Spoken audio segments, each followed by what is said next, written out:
siempre tarda como unos cuantos segundos y poco a poco la gente después se va conectando. Estamos live, Roger, estamos live. Bueno, primero Roger, muchísimas gracias por aceptar la invitación, porque ya acabo de decírtelo fuera de cámara, pero en estos días, cuando Marc primero me aconsejó de contactarte, toda la gente estaba encantada. Dice, oye, Roger es uno que sabe muchísimo, estaremos súper contentos de tenerlo aquí, pues gracias. Bueno, muchas gracias por la invitación. Saber o no saber, bueno, es una cuestión del tiempo que ponemos en ello, ¿no? Seguro que hay mucha gente que sabe de muchas otras cosas que yo no sé porque han puesto más tiempo en esas cosas, ¿no? Es una cuestión de estudio y de poner tiempo a lo que nos interesa. Claro, claro. No, es muy interesante lo que tú dices, porque al final de eso se trata, porque imagino que tú, en toda esta tu trayectoria, para llegar ahí donde está, y quiero felicitarte porque salió la noticia hace pocos días que te confirmaron por 3 temporadas más, ¿no? 2 años más, sí. 2 años, vale, como responsable de la Melé de Sí, Biarritz, ¿no? sí. Bueno, esto se decidió hace un poco de tiempo ya, se decidió hace 2 meses, a final de febrero, principio de marzo. Y bueno, yo no hay problema, yo estoy contento, pero hay que ir poco a poco y paso a paso y ya veremos lo que dan estos 2 años y al cabo de 18 meses pues haremos un punto para ver si continuamos o si no continuamos. Vamos a ver. Mira, tú eres seguro no has visto las otras entrevistas que hemos hecho, entonces te explico un poquito el formato, ya te lo expliqué, y explico también a quien nos mira que vamos a tener una media horita, pues si tenéis preguntas, mejor antes que más allá. Y ya tenemos los primeros saludos que llegan. Hay Borjita Marcos, que dice, ese comando Montjuïc, qué guapo está mi niño. Sí, la verdad, bueno, la suerte que tengo es que tengo, bueno, por todos los sitios donde he pasado he dejado muy buenos amigos y la verdad es que con los del Montjuïc pues tenemos un grupo de WhatsApp como todo el mundo ahora y a mí pues me ayuda mucho, ¿no? Al estar fuera, pues estar en contacto con mis ex compañeros cuando jugaba aquí y con mis amigos. Y me comentaban que era un equipo espectacular ese del Montjuïc, ¿no? Hoy también tuve entrevista con Jordi Vilalante y me decía, oye, este sí que era, y también ayer Paco Peña nos comentó que erais un gran equipo, ¿no? Yo no lo sé, yo soy nuevo de aquí. Sí, éramos un buen equipo. Bueno, jugamos en División de Honor varios años. Yo jugué un año con ellos. Y bueno, ganamos a equipos muy importantes del campeonato y tenía jugadores individuales muy buenos. Teníamos un buen espíritu de equipo, nos queríamos mucho entre nosotros. Entonces, esto hacía que las cosas funcionasen, ¿no? Si es ese rugby de los años 95, me parece, o 2000 lo trasladamos ahora, no sé si sería un tan buen equipo, ¿no? Pero Vale. lo importante es valorar los equipos en el momento, ¿no? Vale. Pero quizás tener esta conexión es la base desde la cual después se puede construir todo lo demás, ¿no? La técnica, la táctica, pero esa conexión de amigos hay en el rugby profesional también, tú que has vivido muchos años ya a un nivel profesional, esa conexión de amistad que se vive en equipo amateur, como hubiera podido ser ese. ¿Hay también en el equipo profesional? No, en todos los equipos hay grupos bueno, tienen más afinidad, ¿no? Que sean o los extranjeros o al cabo de unos meses vas poniéndote en un grupo, ¿no? Entonces tú tienes estos amigos dentro del equipo y haces, bueno, salidas o haces actividades como todo el mundo, ¿no? Pero más que amistad, yo lo que diría es que los equipos que funcionan bien es porque hay como una cohesión, no quiero, una cohesión profesional o una cohesión de intereses que funciona, ¿no? Y también va con el respeto, con el trabajo de cada uno, pero amistad, pues no es nada que ver con el rugby amateur, ¿no? Vale. Y es normal porque cuando hay economía por en medio, pues hay intereses personales pues que pueden romper esta amistad, ¿no? Claro. Bueno, ya se está conectando mucha gente y yo voy como de tradición a presentar el invitado. Voy muy rápido porque a ti sí que te conocen todos aquí en Cataluña. Y entonces, carrera en club senior, Barcelona University Club, después te fuiste a Northampton Saints, en Nueva Zelanda, Teacher Eastern Auckland, aquí habría un montón que hablar, explicarnos lo que es ahí en Nueva Zelanda y tal. Después Samboyana, Mago Samboyana y después te fuiste a Francia. La Rochelle, Aurillac, Northampton Saints otra vez, Chalon, Pays d'Arc y Macon. Y como entrenador, Macon y después Biarritz Olympique Espoir y ahora, como acabamos de comentar, responsable de la melee del Biarritz. ¿Me olvidé algo de importante? Bueno, te has olvidado el Montjuic, que los del Montjuic se van a enfadar. Claro. Y te has es que la olvidado, página de Wikipedia no lo pone aún, hay que corregirla. y también yo empecé como entrenador y me formé en el USAP de Perpiñán y, bueno, pasé por la escuela de rugby, el sub-14, sub-16, sub-18 y después me fui a Macon, que es un paso o algo que yo recomiendo a todos los entrenadores que pasen por la escuela de rugby y que vayan subiendo hasta un equipo cadete y después hasta un equipo senior, porque eso es lo más difícil y es la realidad del rol del entrenador o del trabajo de entrenador. Claro, y es un tipo, por supuesto, de trabajo diferente, ¿no? Porque los objetivos, lo hemos hablado muchas veces en estos días, los objetivos de las categorías inferiores son un poco diferentes, no me imagino, es así, que los objetivos que tenéis ahí en campeonatos súper profesionales. Pero los objetivos son diferentes, pero lo más importante del trabajo del entrenador es exactamente lo mismo, ¿no? Al fin y al cabo tenemos que explicar cosas a gente que lo tiene que entender y lo tiene que hacer.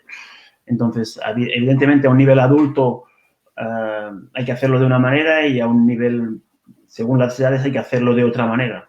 Pero lo que es seguro, y es una batalla que yo llevé muy fuerte en Cataluña cuando estuve, que es que para mí yo te diría, hasta senior, casi el sub-18 igual, tendríamos que salir completamente o sea, hacen falta partidos, pero salir del sistema competición porque los entrenadores están contaminados por ganar el partido, ¿no? Y esto no ayuda ni a formar buenos jugadores, ni ayuda tampoco a que el rugby crezca. Eso sería un debate muy grande, pero, sí. Pero lo que yo me refiero es que hay que formar a jugadores para que después, cuando llegan adultos o seniors, sean mejores. No hay que formar a jugadores de sub-16, sub-18 para ganar unos partidos o para ganar unos campeonatos. Claro, claro. Y por ejemplo, si te puedo preguntar, este tema en Francia, como ya son muchos años y trabajaste también con categorías inferiores, ¿lo tratan de manera diferente o...? Esto en Francia, evidentemente esto va muy ligado a las emociones de cada uno, es decir, porque cuando nos dan un equipo sub-14 o sub-16, pues lo que queremos nosotros como entrenadores es ganar para que nuestro amor propio suba o porque la gente del club nos quiera. Y entonces hay una connotación de emociones muy grande, ¿no? Entonces, los clubes que están poco organizados en Francia funcionan así, funcionan como los de España, los de Cataluña, es decir, que es el entrenador el que decide muchas cosas, ¿no? Pero los clubes que están bien organizados y más allá, yo diría, los clubes de top 14 ahora hay algunos de Pro de 2 que se dan cuenta que económicamente necesitan que suban jugadores, ya están teniendo otro tipo de organización con entrenadores que les piden unos objetivos y no son de resultado del partido, son objetivos de contenido, es decir, que estos jugadores sepan hacer esto al cabo de esta categoría, que estos jugadores sepan hacer lo otro, para que cuando lleguen a sub-18 puedan jugar en el segundo equipo y les podamos exigir trabajar a cierta intensidad o con cierto estrés de competición. Vale, vale, vale. Bueno, yo sigo comentándote lo que me envían, porque hay mucha gente que quiere interactuar contigo, que quizás compartí campo contigo o te conoce. Entonces, hay Francisco Fernández Cañavera Vasco, que dice que grande Roger, gran talonador, un gran pescador, con su centro de gravedad tan bajo que tenía, entraba y sacaba el balón siempre. Unos grandes jugadores de la familia Ripoll. Los tres hermanos, a cual mejor jugadores y mejores personas. Porque encima, esta semana estuviste toda la familia un poco, así se habló, porque bueno, nosotros en nuestro pequeño mundo hemos hablado de Dani, que el año próximo va a ser el entrenador del equipo senior del Sancu. Salió un artículo en la prensa de Oriol, que se acordaba su tiempo en Inglaterra y vi hoy el vídeo ese del partido con los Barbarians y salió la confirmación tuya en el club. ¿Qué es vivir en una familia tan de rugby? Y me olvidé la pregunta con la cual siempre empiezo y todos lo saben y tal. ¿Te acuerdas tu primer día de rugby? ¿Y cómo pasó un poquito con la familia? ¿Cómo es? ¿Quién primero, el segundo, el tercero? ¿Cómo? Bueno, los primeros días de rugby yo era muy pequeño porque mis hermanos jugaban, íbamos a la Fouchard al Buc, mis hermanos jugaban, pero yo era demasiado pequeño. Entonces yo me acuerdo que, para los que conocen la Fouchard, justo debajo de las escaleras de la tribuna, había un espacio con arena, ¿no? Y había unas escaleras pequeñas que son las que te llevan hacia la tribuna y al lado había una zona de arena. Es decir, para los que conocemos la Fouchard desde hace muchos años, la puerta era la otra puerta, no la puerta que hay ahora. Pero bueno, la gente que conoce la Fouchard de hace 30 años sabrá de lo que hablo, ¿no? Entonces, yo los primeros días me acuerdo de estar allá. Eso sí que tengo recuerdos de estar allá y ver que todo el mundo estaba entrenando, jugando, y mi padre estaba para allá conmigo. Y bueno, los tres jugamos a rugby porque mis padres decidieron que querían que jugásemos a rugby. Y bueno, mi padre y mi madre pues nos acompañaron en todo y yo tuve la suerte de ver cómo hacían mis hermanos para aprender muchas cosas.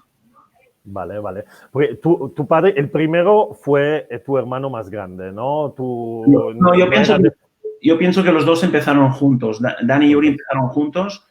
Yo imagino que, no sé, imagino que ellos tenían pues 5 o 6 años, pero claro, yo tenía 3, entonces 3 complicado, ¿no? Empezar y yo a los 3 años empezaste, claro.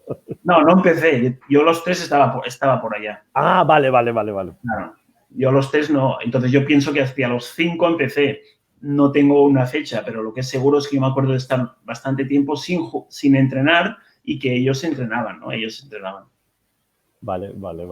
Y entonces, vale, vamos un poquito en el tema y hemos dicho, ahora tienes esta experiencia muy importante de trabajo a muy alto nivel con los delanteros y bueno, la primera pregunta que ya me han dicho en estos días y tal es, ¿desde cuál edad hay que empezar? Hablaste de categorías inferiores.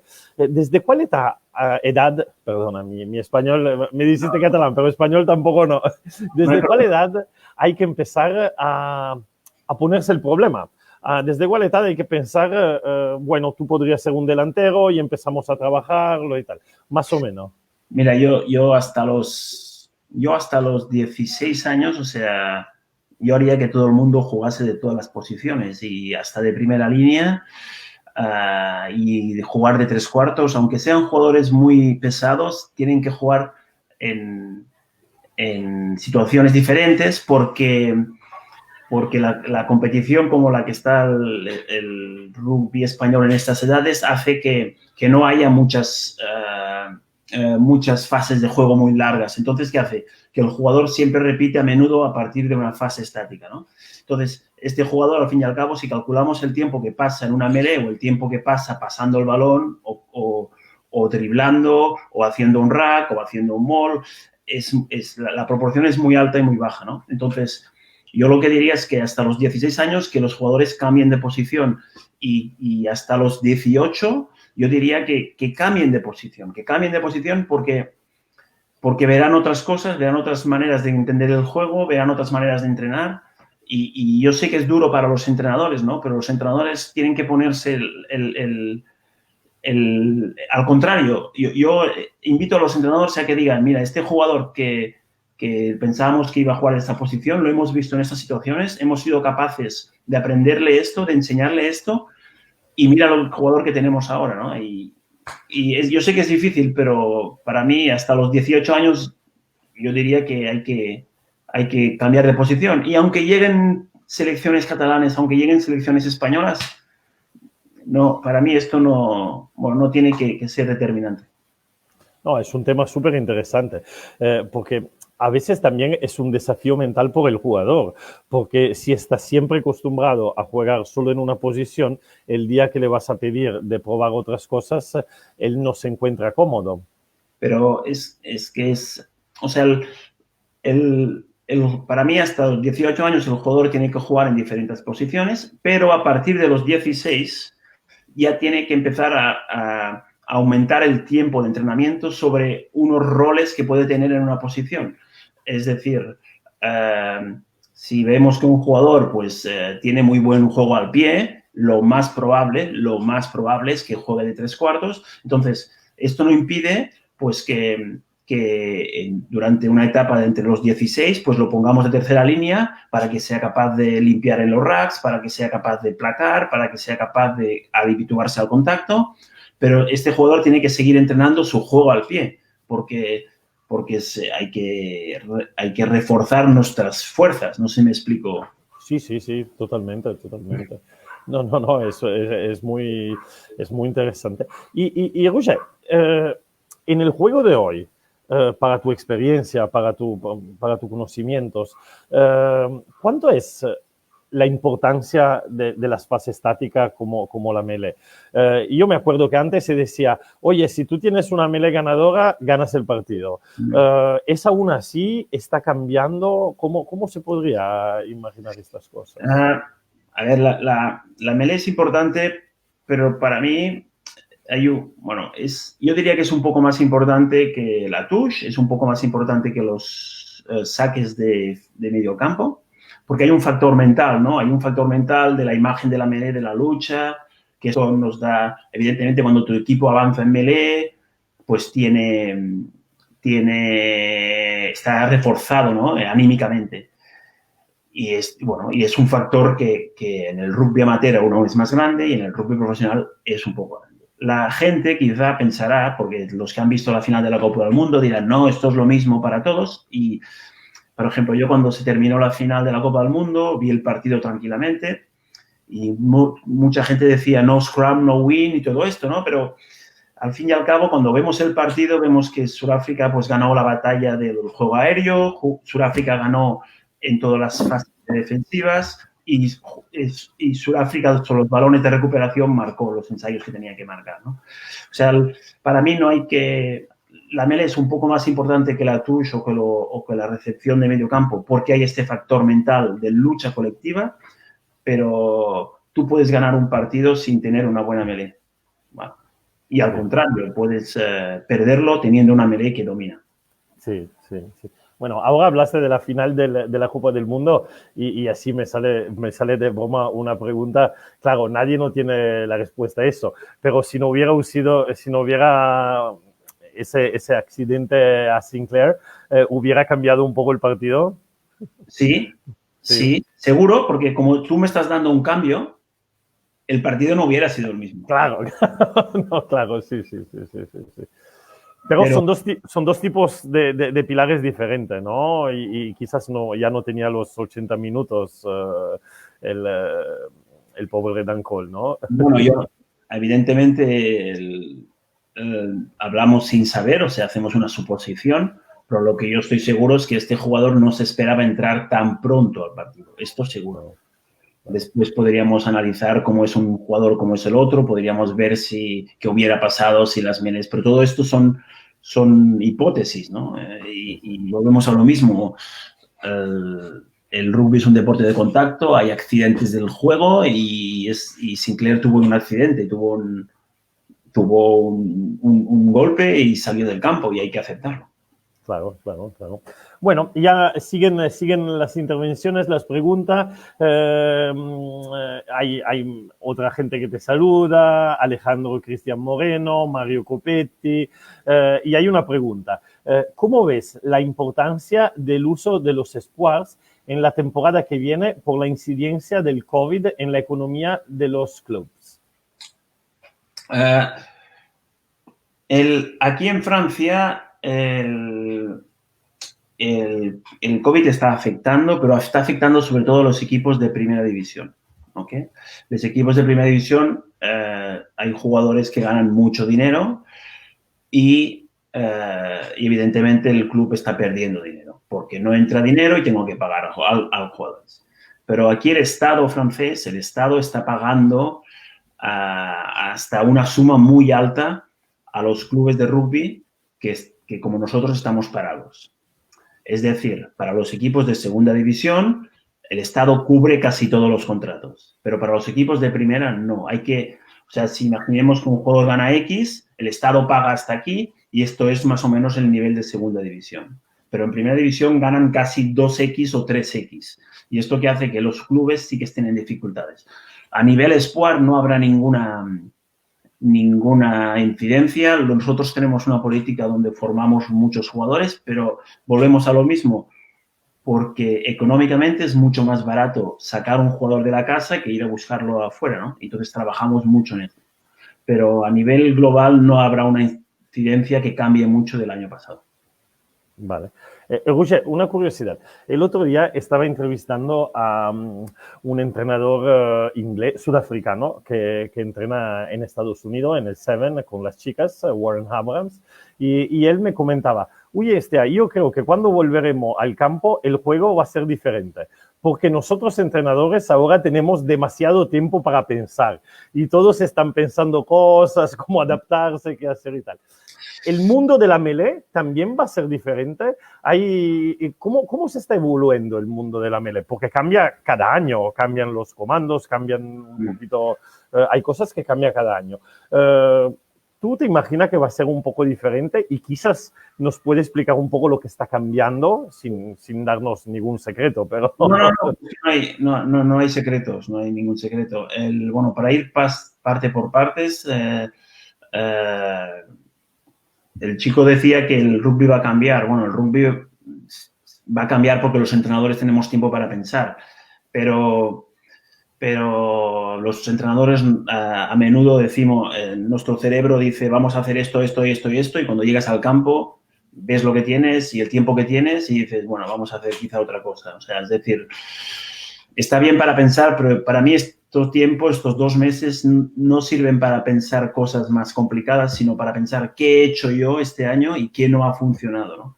Para mí esto es lo que va a servir, porque podemos pensar, voy a hacer esto y esto y esto, pero al fin y al cabo nos hace falta tiempo para entrenarlo, o jugadores de muy alto nivel.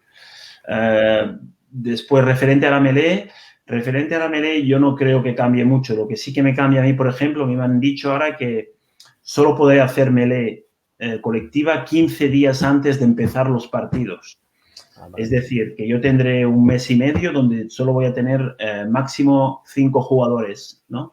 Por razones del COVID. Entonces, yo estoy pensando en qué voy a hacer para desarrollar los jugadores por grupos de 5 y solo tendremos 15 días de melee colectiva antes del partido, ¿no? Bueno, esto puede ser que cambie un poco, puede ser que las melees aquí en Francia pues sean más complicadas porque puede ser que vayan más al suelo, que, bueno, vamos a adaptarnos, vamos a ver los árbitros cómo se adaptan. Y referente a los secretos de la melee, no hay ningún secreto. Lo mejor es hacer las cosas fáciles bien. Si hacemos las cosas fáciles y básicas bien, las cosas funcionan. Porque el jugador tiene cosas muy claras y muy fáciles, pero hay que hacerlas bien. Vale. Sí, entonces volvemos a los básicos. Antes de ti, hoy tuve entrevista con Jordi Vilalante y él me contestó exactamente lo mismo en referente a los cambios. Dice, sí, nosotros entrenadores estamos mirando webinar, pensando y tal, pero después vamos al campo y hay la realidad y ahí tendremos que adaptarnos sí, con la realidad del día a día. Es que es el nivel que tienes de jugadores y el tiempo que tienes para enseñarlos y el tiempo que tú te das en tu proyecto. Es decir, si tú quieres enseñar a jugadores algo y te dices, y quiero llegar dentro de 3 años, tienes tiempo y está muy bien. Pero hay gente que no, que quiere resultados al cabo de 1 año, de 6 meses, y esto es imposible. Y hablando de los básicos, hablando de enseñar a los chicos los básicos, ¿es necesario para ti, por un equipo aún de categorías inferiores, tener a un especialista de la melee o se puede adaptar? Yo creo que es algo de bastante específico la melee, ¿no? A ver, la melee, a nivel profesional, evidentemente estamos hablando de un sistema económico y evidentemente, pues la gente, cada vez los staffs son más grandes y hay especialistas y esto de un lado profesional y evidentemente crea puestos de trabajo y yo desde un punto de vista lo veo bien.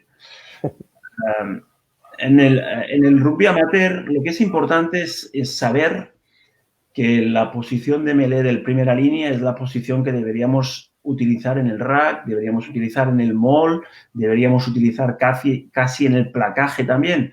Es decir, es exactamente la misma posición. Entonces, yo lo que sí que invitaría es a los entrenadores o educadores de clubes de informarse y de aprender bien esta posición y bueno, si no, como te decía antes, que estábamos offline para ver que vayan a mi canal de YouTube, que hay muchos vídeos interesantes sobre esto, pero no un especialista de la melee, pero sí que los entrenadores de 3/4, de delanteros, de donde sean, se interesen a esta posición básica de contacto en el rugby, ¿no? Que es en el rack, en el maul, en el placaje y en la melee.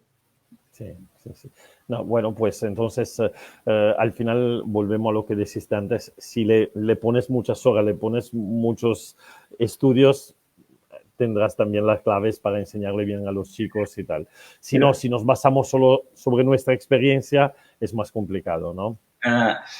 Para mí hay diferentes fases en la formación del entrenador. Es decir, evidentemente cuando empezamos todos queremos muchos contenidos, muchas ideas. Y después pues nos damos cuenta pues que una cosa son los contenidos, después otra cosa es explicarlos y que funcionen. Y después un nivel aún más alto es cuando ya empezamos a cómo organizamos a las personas, ¿no? Y cómo al fin y al cabo es management, ¿no? Y entonces yo lo que evidentemente lo más importante primero es conocer el juego, conocer por qué pasan las cosas. Y después ver cómo puedo enseñar yo estas cosas que he aprendido a los jugadores. Y evidentemente más allá, pues es cómo gestiono a la gente, los diferentes caracteres no para que el vestuario esté bien, porque al fin y al cabo el vestuario va a ser el que va a ser, sino para que yo pueda enseñar a este jugador. A veces nos discutimos con un jugador, porque todos tenemos emociones, pero al fin y al cabo el rol del entrenador es enseñar al jugador. Aunque el jugador le grite, aunque el jugador le diga lo que quiera, el rol del entrenador es estar a su servicio del jugador. No, muy buena y muy fuerte esta frase que a veces nos la olvidamos, pero el rol de entrenadores es estar al servicio de los jugadores y no el contrario. Y no al contrario, porque bueno, hay muchos entrenadores que piensan que el jugador está a su servicio de hacer esto y esto y esto para tener resultados. Vale, Roger, gracias. Ahora voy a ver si hay otros comentarios que tengo que leer sí o sí. No, me parece que estamos. Te había dicho que nos quedamos una media hora ya se ha ido, pero antes de despedirnos, yo siempre hago 2 preguntas muy rápidas. Y una es un poco así para crear un círculo de de personas interesantes con la cual actuar en ese momento y aprender, pues si tienes una persona, por ejemplo, el Marc Sentís me aconsejó de hablar contigo, y si tú tienes una persona a la cual yo tendría que contactarla para proponerle una charlita y que vale la pena escuchar. Si te sale un nombre, una idea. A ver, yo tengo diferentes personas, ¿no? Pero porque imagino que tiene que ser del rugby catalán o del rugby. No, no solo. Oye, el otro día hemos entrevistado a Guirado, por ejemplo. Puede ser de todo el mundo. Yeah. No tenemos límites.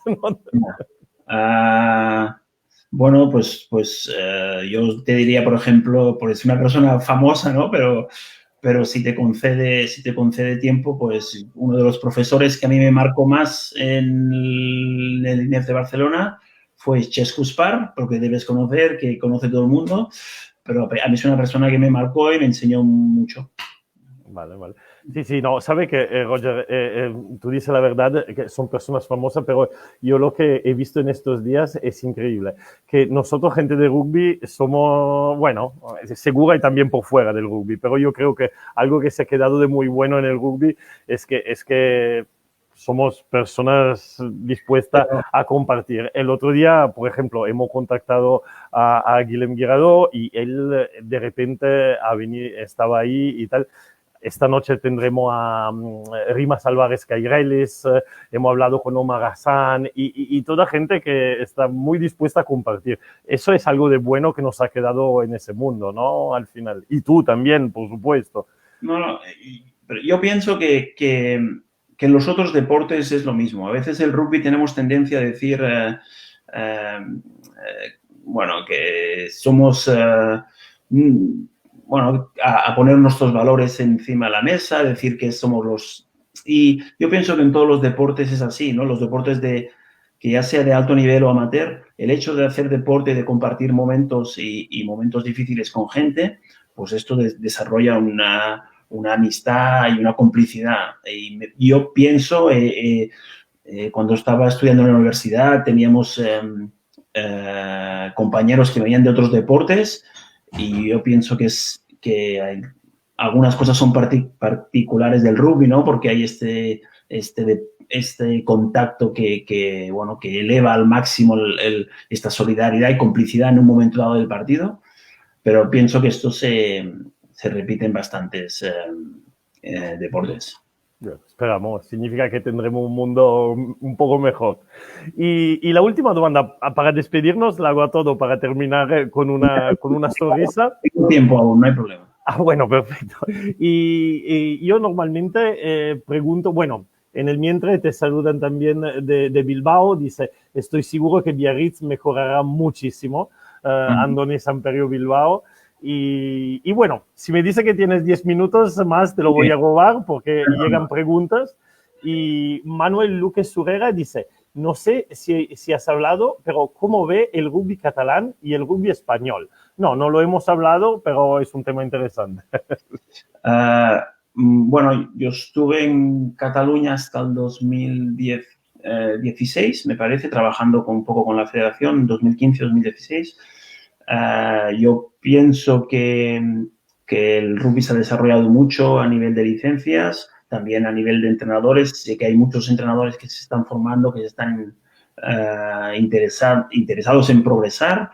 Cada vez hay jugadores de más nivel. Nosotros intentamos ver lo que es el campeonato de autonómicas de sub-18, sub-20 para ver jugadores potenciales. O sea, yo pienso que está creciendo. Lo que pasa que yo no puedo dar detalles de cosas porque no las sé, la veo desde la distancia, lo que veo en las redes sociales, ¿no?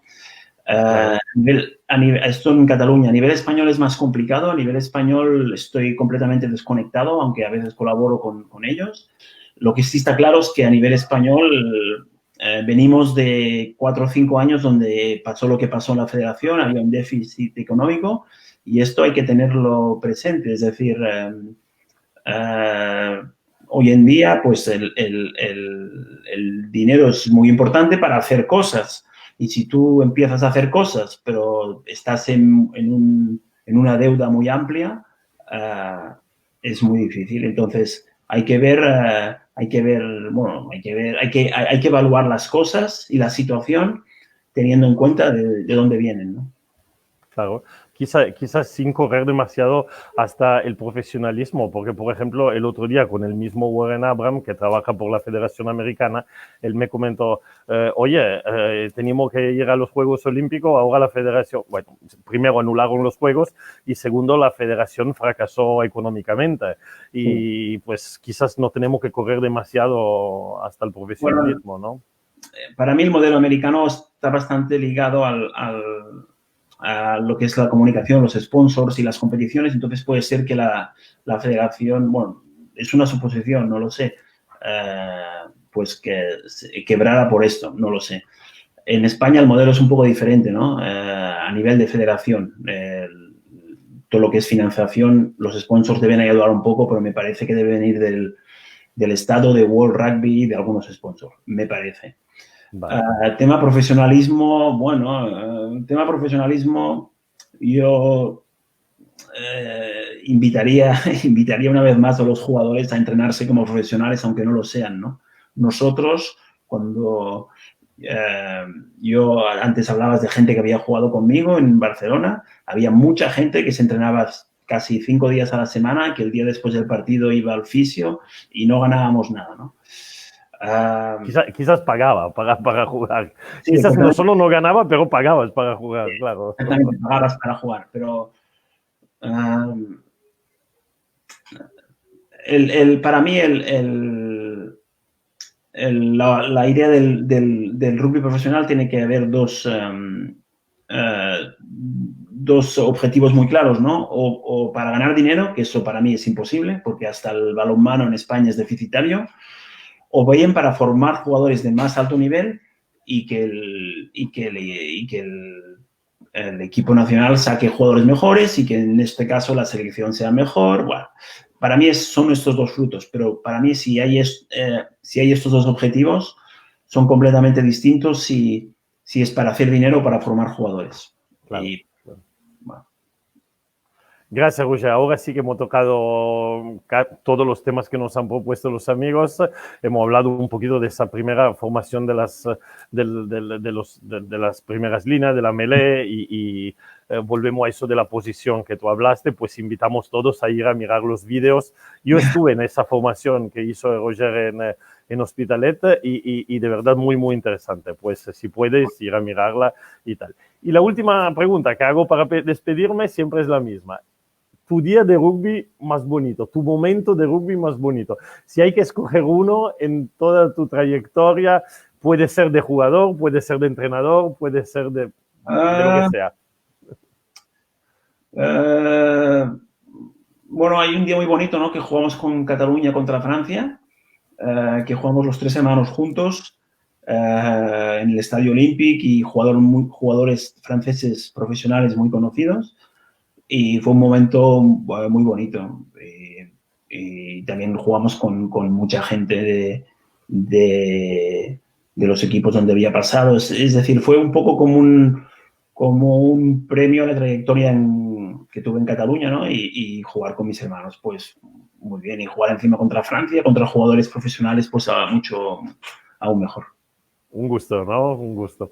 Y un gusto de verdad fue tenerte aquí, de verdad. Muchísimas gracias. Mira, nos despedimos con esa frase de Marcos Burjita que te dice, vente al Sanku y nos echas una mano. Ya sabe que birra no te faltarán. Bueno, por ahora estás cómodo ahí en Biarritz, pero... Vale. Bueno, a ver si... El problema es que tengo poco tiempo libre, pero si vengo de vacaciones, algo haremos. Vale, te esperamos, pues. Gracias y suerte con todo y por la temporada y por toda tu trayectoria. Muchísimas gracias, Roger. Muchas gracias. Gracias por la invitación y bueno, si la gente piensa que puedo ayudarle en algo, tiene alguna duda o alguna cosa, me vais a encontrar en las redes sociales o si no, el mundo del rugby es muy pequeño, o sea que podéis contactar conmigo sin problema y yo intentaré contestaros cuando pueda. Perfecto. Gracias.